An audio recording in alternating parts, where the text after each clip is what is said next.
আমি যে কথা শুরু করেছি তো খুতবার মধ্যে একটি আয়াত তেলাওয়াত করেছি, সূরা বাকারার 208 নম্বর আয়াত। এই আয়াতের মধ্যে আল্লাহ পাক রব্বুল আলামিন বলেছেন, ইয়া আইয়ুহাল্লাযীনা আমানু দুখুলু ফিস সিলমি কাফা, ইয়া আইয়ুহাল্লাযীনা আমানু উদখুলু ফিস সিলমি কাফা।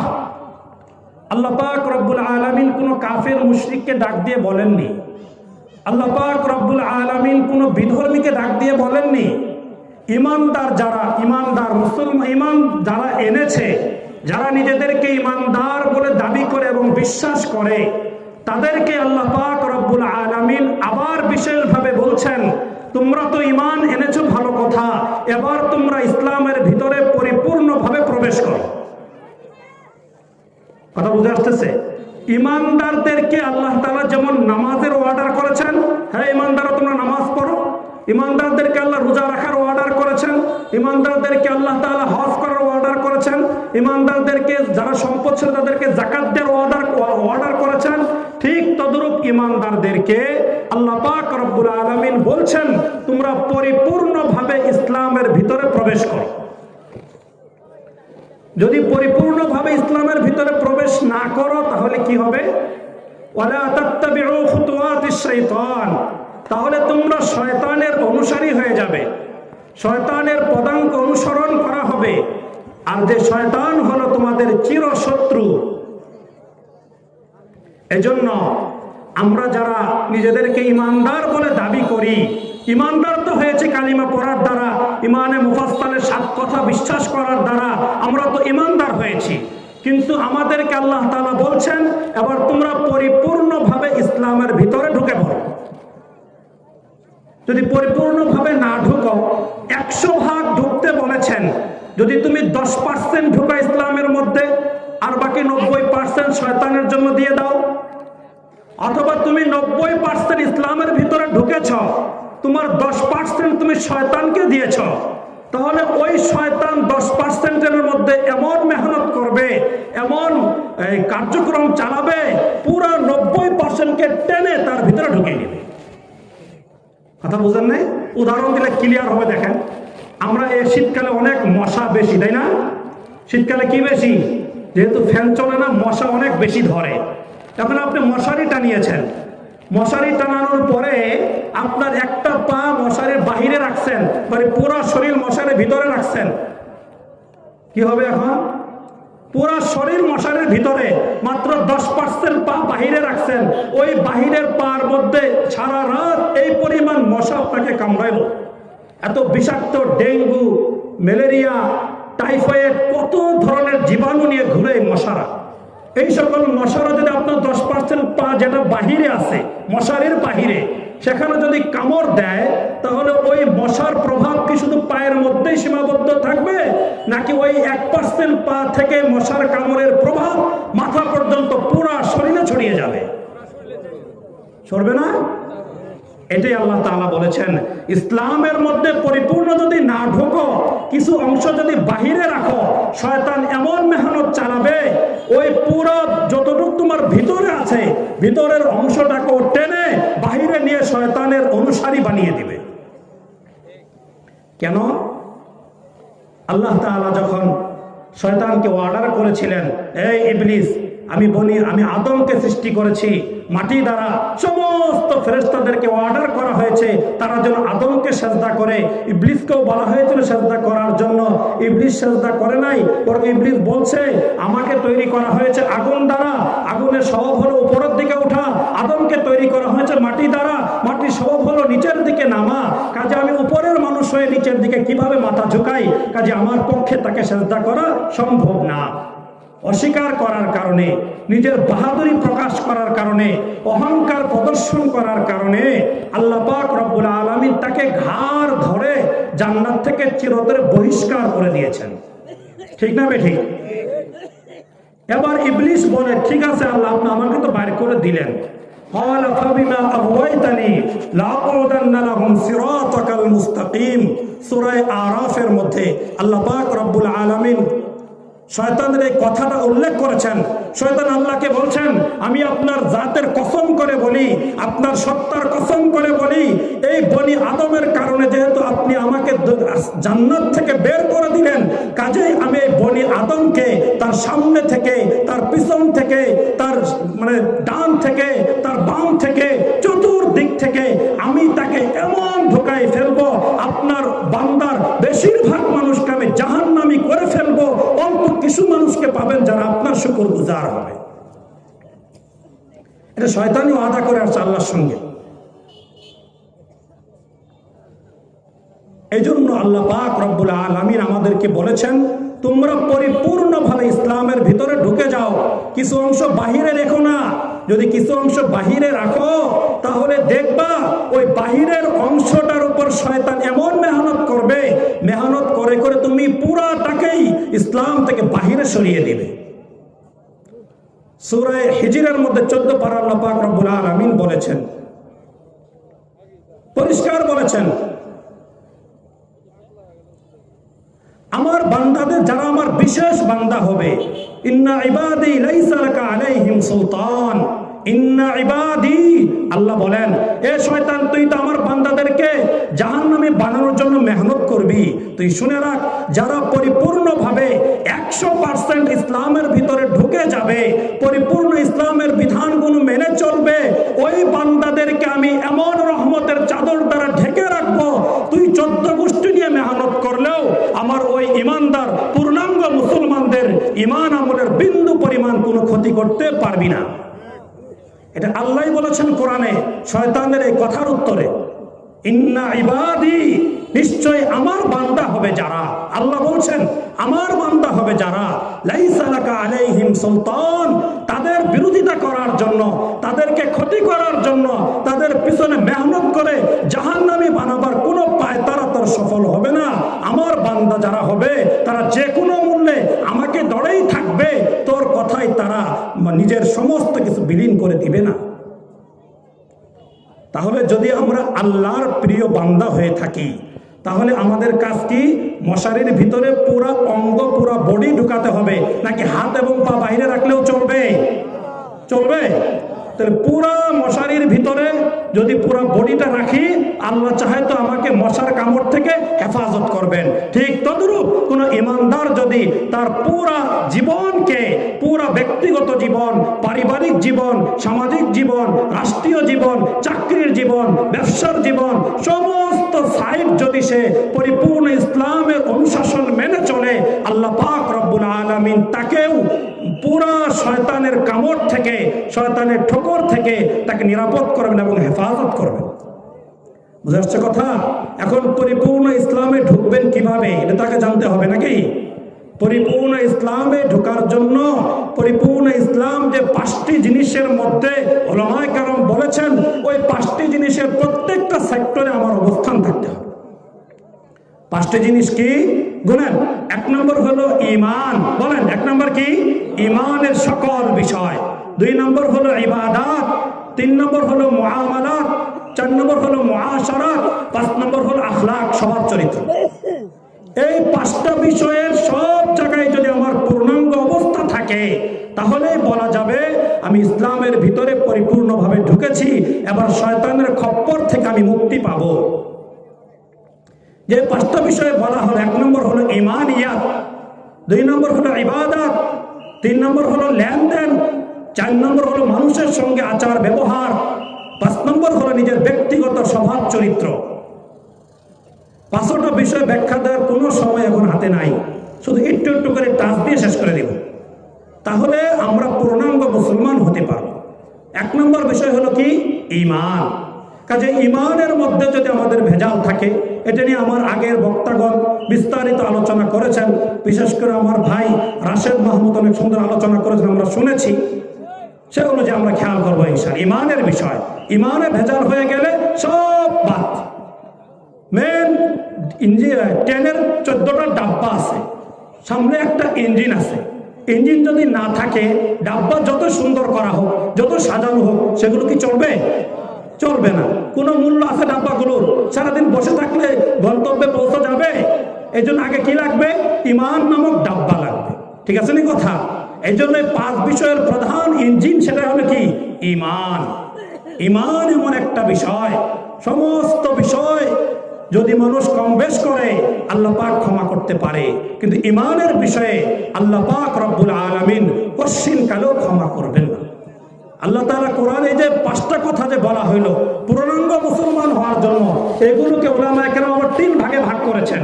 1 নম্বর হলো এমন বিষয় যেটা যদি কেউ লঙ্ঘন করে, যেটার মধ্যে যদি কেউ বিন্দু পরিমাণ কোনো ভেজাল করে, কিয়ামতের ময়দানে, হাসরের ময়দানে, বিচারের সময় আল্লাহ পাক তাকে চুল পরিমাণ ছাড় দিবেন না, ক্ষমা করবেন না। সেটা হলো কি? ঈমানের সঙ্গে যদি কেউ শিরিক করে। আল্লাহ কোরআনে বলেছেন, ইন্নাল্লাহা লা ইয়াগফিরু আন ইউশরাকা বিহি ওয়া ইয়াগফিরু মা দুনা যালিকা লিমান ইয়াশা। সব ঠিক আছে, কিন্তু ঈমানের মধ্যে ভেজাল। ভেজাল কিভাবে? যারা কাদিয়ানী সম্প্রদায়, কাদিয়ানীদের আদর্শকে তার কাছে ভালো লাগে, কাদিয়ানীদেরকে কেউ কাফের মনে করে না। এরকম বাউল শিল্পী যারা কোরআন নিয়ে বেয়াদবি করে, আল্লাহকে নিয়ে বেয়াদবি করে, তাদেরকে কেউ কাফের মনে করতে কষ্ট হয়, তাহলে তাদের ঈমানের মধ্যেও সমস্যা দেখা দিবে। বুঝে আসছে কথা? একটু খালি বাড়ি দিয়ে যাইতেছি, সময় কম। এই হলো 1 নম্বর বিষয়। এমন শক্তিশালী হক এটাকে আল্লাহ তাআলা কোনোভাবেই ক্ষমা করবেন। 2 নম্বর হলো এমন হক যে হকগুলো আল্লাহ চাইলে ক্ষমা করতে পারেন, না চাইলে শাস্তিও দিতে পারেন। সেটা হলো কোনটা? ইবাদত। সেটা হলো কি? ইবাদত বন্দেগী, নামাজ, রোজা, হজ, যাকাত, কুরবানি, দান, সদকা, ভালো কথা, মানে ইবাদত সংক্রান্ত যা আমরা বুঝি, ইবাদত হলো 2 নম্বর পয়েন্ট। এটা এমন একটা হক, এই হক যদি কেউ সহিভাবে পালন না করে, আল্লাহ চাইলে আল্লাহর হক নষ্ট করার কারণে তাকে ক্ষমা করতে পারেন। অনেকেই বলে আল্লাহর হক আল্লাহ মাফ করে দিতে পারে, বান্দার হক আল্লাহ মাফ করবেন না। কিন্তু আল্লাহর হক তো 2 রকম, একটা হলো ঈমান সংক্রান্ত আল্লাহর হক, আরেকটা হলো ইবাদত সংক্রান্ত আল্লাহর হক। ঈমান সংক্রান্ত আল্লাহর হক যে নষ্ট করবে তাকে আল্লাহ তাআলা কশিন কালেও ক্ষমা করবে না। হ্যাঁ, আল্লাহর দ্বিতীয় হক যেটা ইবাদত সংক্রান্ত আল্লাহর হক, এই হকের মধ্যে যদি কারো কোনো কমতি থাকে, কিছু কমি খামি থাকে, আল্লাহ চাইলে তাকে ক্ষমা করতে পারেন। মুখস্থ কথা বলা যাবে না, আল্লাহর হক মানে আল্লাহ মাফ করে দেবে। আরে আল্লাহর হক বুঝতে হবে। আল্লাহর হক কয় রকম? 2 রকম। একটা হলো ঈমান সংক্রান্ত হক, আর একটা হলো ইবাদত সংক্রান্ত হক। ঈমান সংক্রান্ত হকে যদি কেউ ভেজাল করে, আল্লাহ তাকে ক্ষমা করবেন না, কোরআনের ঘোষণা। আর ইবাদতের মধ্যে কোনো ভেজাল করলে আল্লাহ চাইলে ক্ষমা করতে পারেন। আর বাকি আছে 3টা হক।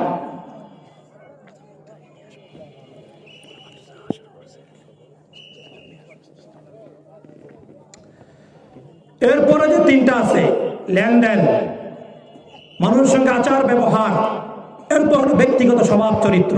এই 3টা হলো বান্দার সাথে সম্পৃক্ত। বান্দার হকের সাথে সম্পৃক্ত হলো 3টা জিনিস। 1 নম্বর হলো লেনদেন, মানুষের সঙ্গে লেনদেন ভালো করা। যে কোনো কিছু লেনদেন, টাকা দিলাম, টাকা যেন সময় মতো পেয়ে যায়। তারপরে দোকানে পণ্য কিনলাম, পণ্যের মূল্য যেন সঠিকভাবে সঠিক টাইমে ওই দোকানদারের পণ্যকে মূল্যকে পরিশোধ করে দেই। লেনদেন বলতে যা বুঝি, আত্মীয় স্বজনের হকগুলো যেন যথাযথভাবে বুঝিয়ে দেই। চাচা, ভাই, ভাতিজা, তারপরে ফুফু, খালা, বোন, সকল আত্মীয়দের হকগুলো যথাযথভাবে বুঝিয়ে দেওয়া, এটা হলো লেনদেন সংক্রান্ত মানুষের হক, বান্দার হক। এটা এই 3 হক এমন মারাত্মক। বান্দার যে 3টা হক, লেনদেনের হক, আচার ব্যবহারের হক, আরেকটা হলো ব্যক্তিগত স্বভাব চরিত্র। বান্দার হক যদি কেউ নষ্ট করে, এই নষ্ট করা হককেও আল্লাহ তাআলা কশিন কালেও ক্ষমা করবেন না, যতক্ষণ পর্যন্ত ওই বান্দা নিজে যার হক নষ্ট করেছে তার থেকে ক্ষমা না চেয়ে নিবে। যদি কারো হক নষ্ট করে থাকে, তার থেকে মাপ চাওয়ার আগ পর্যন্ত আল্লাহ পাক রব্বুল আলামিন ক্ষমা করবেন না। এটা হলো গুরুত্বপূর্ণ বিষয়। আর মুআশারা যেটা বলা হয়, মানুষের সঙ্গে আচার ব্যবহার, আচার ব্যবহারের গুরুত্বপূর্ণ একটা দিক হলো কোনটা? ইয়া আইয়ুহাল্লাযীনা আমানু ইজতানিবু কাসীরাম মিনাজ যন ইন্না বা'দাজ যন্নি ইসম। সূরা হুজুরাত 26 নম্বর পারায় অনেকগুলো আল্লাহ তাআলা বিধান বলেছেন। প্রত্যেকটা বিধান হলো মানুষের মুআশারা সংক্রান্ত, মানুষের পরস্পর আচার ব্যবহার সংক্রান্ত অনেকগুলো অধিকার, অনেকগুলো বিধান আল্লাহ পাক এখানে দিয়েছেন। অনেকগুলো বিধানের মধ্য থেকে অন্যতম একটা বিধান হলো ইয়া আইয়ুহাল্লাযীনা আমানু ইজতানিবু কাসীরাম মিনাজ যন্ন। একটা কথা যদি আমরা মনে রাখতে পারি যথেষ্ট। আল্লাহ পাক বলছেন কোন ইমানদার যেন অন্য কোনো মানুষের ব্যাপারে শুধু শুধু কথা শুনেই তার ব্যাপারে খারাপ ধারণা নিজের অন্তরের ভিতরে পোষণ না করে। কারো ব্যাপারে যখন কোনো কথা শুনবে, ব্যক্তি হোক, কোনো পরিবার হোক, কোনো প্রতিষ্ঠান হোক, কোনো সমাজ হোক, যে কেউ হোক, কোনো দল হোক, শুধু শোনা কথা উপরে তার ব্যাপারে খারাপ ধারণা তৈরি করা এবং সেই খারাপ ধারণা অনুযায়ী সেটা প্রচার করতে থাকা, এটা মারাত্মক বড় অন্যায় এবং কবিরা গুনাহ। আল্লাহ পাক নিজে বলেছেন ইয়া আইয়ুহাল্লাযীনা আমানু ইজতানিবু কাসীরাম মিনাজ যন্ন ইন্না বা'দাজ যন্নি ইসম। কারো ব্যাপারে কোনো কথা শোনার সাথে সাথেই সেটা আমি অফলাইনে অনলাইনে প্রচার শুরু করে দিলাম, তাহলে আল্লাহ পাকের কাঠগড়ায় দাঁড়িয়ে যখন প্রশ্ন করা হবে তুমি যে অমুকের ব্যাপারে এই শব্দগুলো চয়ন করেছ, এই শব্দগুলো ব্যবহার করেছ, এই শব্দগুলোর কোনো উত্তর বা সঠিক তথ্য এবং তদন্ত তোমার কাছে আছে কিনা সেটা আল্লাহ যখন তলব করবে, যদি উত্তর দিতে না পারি তাহলে একটা পিটানিও মাটিতে পড়বে না। কথা বুঝতেছে না মা? অন্য আয়াতের মধ্যে আল্লাহ পাক রব্বুল আলামিন বলেছেন মা ইয়ালফিযু মিন কাওলিন ইল্লা লাদাইহি রাকীবুন আতীদ। আমরা যে কথাটাই বলি, যে শব্দ মুখে উচ্চারণ করি, অন্য কোনো মানুষের ব্যাপারে খারাপ ধারণা করলাম, ছেলের বউয়ের ব্যাপারে খারাপ ধারণা করা হলো, মেয়ের জামাইয়ের ব্যাপারে খারাপ ধারণা করা হলো, আপন ভাই ভাতিজার ব্যাপারে খারাপ ধারণা করা হলো, নিজের প্রতিবেশীর ব্যাপারে খারাপ ধারণা করা হলো, নিজের মসজিদের ইমাম মুয়াজ্জিনের ব্যাপারে খারাপ ধারণা করা হলো, অথচ এই ব্যাপারে সত্য সঠিক কোনো তথ্য আমার কাছে নাই। শুধু সামান্য একটু শুনে, সামান্য একটু বাতাস পেয়ে আমি তার ব্যাপারে খারাপ ধারণা অন্তরে লালন করলাম এবং সেই খারাপ ধারণা অনুপাতে ব্যাপক হারে প্রচার করা শুরু করলাম, তাহলে আমার এই প্রত্যেকটা পদক্ষেপকে আমার বুকাতে যে ফেরেশতা আছেন তারা ভিডিও রেকর্ড করে রাখছেন। আল্লাহ পাকের দরবারে আমার এই চরিত্রগুলো, আমার এই স্বভাবগুলো পরিষ্কারভাবে ভিডিও ফুটেজ পেশ করা হবে। কত তারিখে, কোন সময়, কোন দিন, কার বিরুদ্ধে কি ধারণা করা হয়েছে। হ্যাঁ, আপনি ধারণা করেছেন, এখনো কারো কাছে বলেন নাই, শুধু মনে মনে যদি কেউ ধারণা পোষণ করে থাকে অন্যের ব্যাপারে খারাপ ধারণা, তবুও তার জন্য গুনাহ হবে। আর ওই খারাপ ধারণার যদি বহির প্রকাশ ঘটায় তাহলে তো গুনার কোনো অন্ত নাই। এই জন্য আমল যতটুকুই করি, আমলগুলো ধরে থাকা অত্যন্ত জরুরি। আমরা শুধু মনে করি 2-4 রাকাত নামাজ পড়লে আমি মুসলমান, নামাজ পড়লে শুধু 5টার একটা মানা হলো, জুব্বার পাগড়ি লাগাইলে 5টার একটা মানা হলো, দাড়িয়া টুপি লাগাইলে 5টার একটা মানা হলো। এই সবগুলো ইবাদতের অন্তর্ভুক্ত। আমার ইমান ঠিক আছে, আমরা মুসলমান, ইবাদতও করি, শুক্রবারে মসজিদে আসি, মাঝে মাঝে 5 ওয়াক্তের কোনো এক ওয়াক্তও আসি, দাড়ি টুপিও ঠিক আছে, সব ঠিক আছে, কিন্তু পরের 3টা আমার ঠিক নাই। আমার লেনদেন ঠিক না, আমার আত্মীয় স্বজন হক আমি সঠিকভাবে বুঝিয়ে দেই না, দোকান থেকে সদাই কিনলে বাকিতে সেই মূল্য পরিশোধ করার ব্যাপারে কোনো খবর আমার থাকে না, আমার প্রতিবেশী আত্মীয় স্বজন, আমার পরস্পর বন্ধু বান্ধবের সঙ্গে আমার আচার ব্যবহার ভালো না, আমার ব্যক্তিগত স্বভাব চরিত্র অনেক নোংরা আর খারাপ, তাহলে ওই 3টা জিনিস যদি না থাকে তাহলে বলা হবে আমি পূর্ণাঙ্গ মশারির ভিতরে সব অঙ্গ ঢুকাইতে পারি নাই। আমার হাত, পা এবং আরেকটা কি, 2 হাত 1 পা বাহিরে আছে, 3টা বাহিরে না। যতই বলে আমি পূর্ণ মুসলমান হবে না, খালি নামাজ আর দাঁড়িয়ে রাখার নাম মুসলমানই না, 5টা একসাথে যদি কারো ভিতরে পাওয়া যায় তাকেই বলা হবে মুসলমান। হাদিসের মধ্যে তো নবী করিম সাল্লাল্লাহু আলাইহি ওয়াসাল্লাম বলেছেন ওই ব্যক্তি আকমালুহুম ঈমানান ওয়া আহসানুহুম খুলুকান, সহিহ হাদিস। নবীজি বলেছেন ঈমানের দিক থেকে সবচেয়ে কামেল আর পূর্ণাঙ্গ হলো ওই ব্যক্তি যার চরিত্র, স্বভাব, আচার ব্যবহার হলো সব থেকে বেশি সুন্দর এবং ভালো। নবীজি বলেছেন, অন্য হাদিসের মধ্যে নবীজি বলেছেন হাসরের ময়দানে মানুষের আমল যখন ওজন করা হবে সবচেয়ে বেশি ওজন হবে, সবচেয়ে বেশি ভারী হবে কোন আমলের দ্বারা? মিজানের পাল্লা সবচেয়ে বেশি ভারী হবে নামাজের দ্বারা না, রোজার দ্বারা না, যাকাতের দ্বারা না, দান সদকার দ্বারা না, মিজানের পাল্লা সব থেকে বেশি ওজন দ্বারা ভারী হবে। নবীজি বলেছেন যার আচার ব্যবহার আরেকজনের সঙ্গে ভালো এবং সুন্দর। নামাজ ঠিক আছে, রোজা ঠিক আছে, দান সদকা ঠিক আছে, কিন্তু মানুষের সঙ্গে ব্যবহার খারাপ, মানুষের সঙ্গে সুন্দরভাবে কথা বলতে পারে না, মানুষের সঙ্গে ভালো ব্যবহার করতে পারে না, তাহলে তার পরকালে মিজানের পাল্লা হালকা হয়ে যাবে, ভারী হবে না।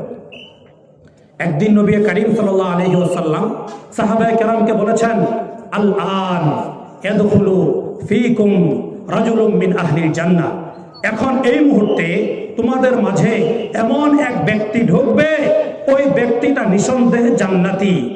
কে বলতেছেন এই কথা? নবীজি বলছেন। নবীজি বলতেছেন এখন তোমাদের মাঝে এমন এক ব্যক্তি ঢুকবে, ওই ব্যক্তিটা নিঃসন্দেহে জান্নাতি। এই কথা শোনার পরে সাহাবায়ে কেরাম নবীজির দিকে না তাকিয়ে সবাই গেটের দিকে তাকায় আছে যে প্রধান বক্তা ঢুকতেছে কিনা। নবীজি যখন বলেছেন এখন ঢুকবে তোমাদের ভিতরে কে? জান্নাতি একজন মানুষ। সমস্ত সাহাবায়ে কেরাম নবীজির থেকে মুখ ফিরিয়ে ওই দরজার দিকে তাকিয়ে আছে, জান্নাতি লোকটা কে? এখন যে ঢুকবে সেই তো জান্নাতি লোকটা কে? কিছুক্ষণ পরে দেখলো একটা মুরব্বী আনসারি একটা বুড়া বেটা ঢুকছে, দাড়ি এলোমেলো, দাড়ি থেকে ওজন পানি টপকায় পড়তেছে, পোশাকও খুব বেশি সুন্দর না, বাম হাতের মধ্যে দুইটা জুতা ঝুলতেছে।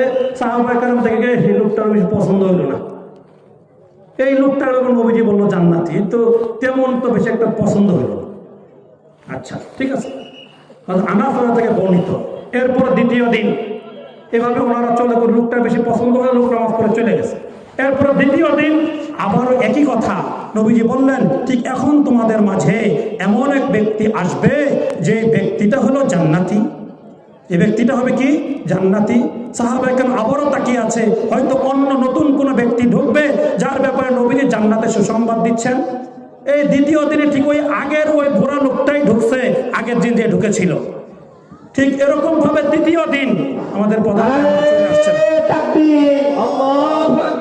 প্রধান বক্তার আগমন, শুভেচ্ছাই স্বাগতম। প্রধান বক্তার আগমন, শুভেচ্ছাই স্বাগতম। মাহফিলের পক্ষ থেকে লাল গোলাপ শুভেচ্ছা। মাহফিলের পক্ষ থেকে লাল গোলাপ শুভেচ্ছা। বারহাল তৃতীয় দিন যখন নবীজি আবারও বললেন যে তোমাদের মাঝে এখন যে লোকটা ঢুকবে, এই লোকটা হলো জান্নাতি। এবার সাহাবায়ে কেরাম চূড়ান্ত ভাবে তাকিয়ে আছে, আবার নিশ্চয়ই নতুন এবং অনেক সুন্দর, অনেক আমলদার, দেখতে সুন্দর, খুব সুন্দর হবে এমন কোন লোক ঢুকবে, যার ব্যাপারে নবীজি জান্নাতের সার্টিফিকেট দিয়ে দিলেন। সাহাবায়ে কেরাম দেখলো সেই আগের লোকটাই, প্রথম দিন যে আসছিল, দ্বিতীয় দিন যিনি আসছিলেন, তৃতীয় দিন ওই বুড়া লোকটাই আসছেন, তিনি জান্নাতি। এবার সাহাবায়ে কেরামের বিষয়টা হল হইল না, চলে গেলেন, মজলিস শেষ হয়ে গেল, ওই সাহাবী নামাজ পড়ে চলে গেলেন। এবার আনাস রাদিয়াল্লাহু তাআলা আনহু, হযরতে আব্দুল্লাহ ইবনে উমর, উনি খুব পারদর্শী গোয়েন্দা ছিলেন, তাকে দায়িত্ব দিলেন তুমি বিষয়টা উদ্ঘাটন করবা, এই লোকটাকে একে একে নবীজি 3 দিন কেন জান্নাতি বললেন। তো আব্দুল্লাহ ইবনে উমর রাদিয়াল্লাহু তাআলা আনহু তার বাড়িতে 3 দিনের জন্য মেহমান হলেন, যে আমি আপনার ঘরে 3 দিন মেহমান, কোনো কারণ ছাড়া, শর্টকাটে বলতেছি, হুজুর চলে আসছেন, 3 দিন আপনার ঘরে মেহমান হতে চাই। ঠিক আছে, ভালো কথা। হন তো 3 দিন ভালোভাবে পর্যবেক্ষণ করলো, তার চলা ফেরা, উঠা বসা, ঘুম, কামকাজ, ওযু, গোসল, নামাজ সব দেখলো, সব কিছু ওনারা যেমন তেমনই, বিশেষ কোনো কিছু পাওয়া গেল না। এবার তিনি 3 দিন পরে বলে আমি আসছি না একটা তথ্য উদ্ঘাটন করার জন্য, আমি তথ্যটা খুঁজে পেলাম না, কাজে আমি চলে যাচ্ছি। এবার বলেন কি তথ্য? পরে বললেন আব্দুল্লাহ ইবনে উমর রাদিয়াল্লাহু তাআলা আনহু একে একে 3 দিন নবীজি সাল্লাল্লাহু আলাইহি ওয়াসাল্লাম আপনার ব্যাপারে বলেছেন, এখন তোমাদের মাঝে যে লোকটা আসবে উনি হলেন নিঃসন্দেহে একজন জান্নাতি মানুষ।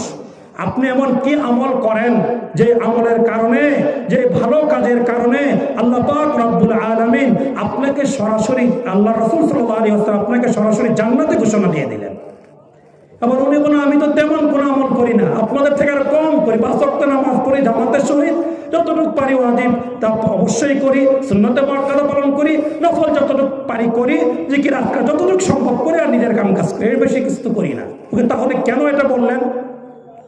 তিনি বলেন হ্যাঁ, একটা কাজ আমি হয়তো ব্যতিক্রম করি, সেটা হলো আমি প্রতিদিন যখন আমার বিছানায় ঘুমাতে যাই, আমি যখন প্রতিদিন আমার বিছানায় শুইতে যাই, বিছানায় শোয়ার পরে আমার মনের ভিতরে আমার আত্মীয় স্বজন, আমার প্রতিবেশী, আমার বন্ধু বান্ধব, যাদের সঙ্গে আমি চলাফেরা করি, সকলের ব্যাপারে কারো কোনো আচরণে, কারো কোনো কথায়, কারো কোনো ব্যবহারে, কারো কোনো লেন অন্তরে যদি কষ্ট থাকে, ব্যথা থাকে, যার ফলে আমার অন্তরে তার প্রতি হিংসা আর বিদ্বেষ তৈরি হয়েছে, আমি তাদেরকে দিল থেকে ক্ষমা করে দেই।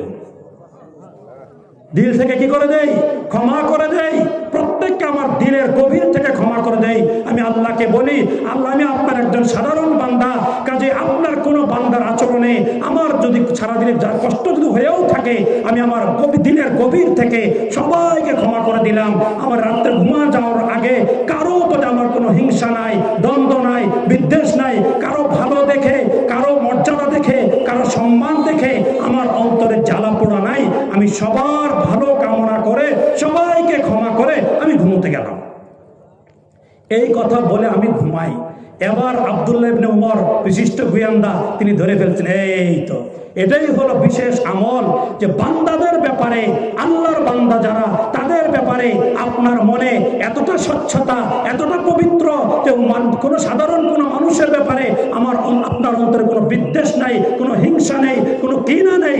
সকলের সঙ্গে ভালো ব্যবহার, সকলের সঙ্গে সুন্দর আচরণ, সকলের জন্য কল্যাণ কামনা করা। এই কারণেই হয়তোবা আল্লাহ পাক রব্বুল আলামিন আপনার ব্যাপারে এই ফয়সালা করেছেন, আর নবীজি সেটা তার পবিত্র জবান দ্বারা শুনিয়ে দিয়েছেন। একে একে 3 দিন আপনার ব্যাপারে নবীজি জান্নাতের ফয়সালা করে দিয়েছেন। এই জন্য আল্লাহর হক হলো মাত্র 2টা, একটা হলো ঈমান ঠিক করা, আর একটা ইবাদত বন্দেগী করা। বান্দার হক হলো পরের 3টা, লেনদেন ঠিক করা, আচার ব্যবহার ঠিক করা, স্বভাব চরিত্র ভালো করা। এগুলো যদি ঠিক না থাকে, শুধু ঈমান আর শুধু নামাজের দ্বারা পরকালে মুক্তি পাওয়া কঠিন। পরিপূর্ণ ইসলামে ঢোকা হবে না। পরিপূর্ণ ইসলামে ঢুকতে হলে যে 5টি বিষয় বলা হলো সংক্ষিপ্ত আকারে, 5ও বিষয়ে আমার পূর্ণাঙ্গ অবস্থান লাগবে। আল্লাহ পাক রব্বুল আলামিন আমাদের কথাগুলো সুন্দরভাবে বুঝে আমলের নিয়ত করার তৌফিক দান করেন। এখন আমাদের সম্মুখে আমাদের কাঙ্ক্ষিত যে মেহমান অনেক দূর থেকে এসেছেন, ওনার পবিত্র জবান থেকে আমরা প্রাণ ভরে দীর্ঘক্ষণ পর্যন্ত আমরা কোরআন হাদিস আলোচনা শুনবো ইনশাআল্লাহ। আল্লাহ আমাদের সবাইকে শেষ পর্যন্ত থাকার তৌফিক দান করেন। সকলেই বলি আমিন।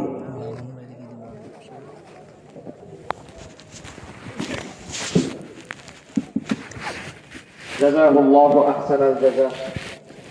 আল্লাহ তাআলা হযরতের প্রত্যেক কথার উপর আমল করার তৌফিক দান করুন। এই মুহূর্তে আমাদের সামনে যিনি আলোচনা পেশ করবেন, আজকের এই মাহফিলের বিশেষ আকর্ষণ, প্রধান বক্তা, ইসলামী স্কলার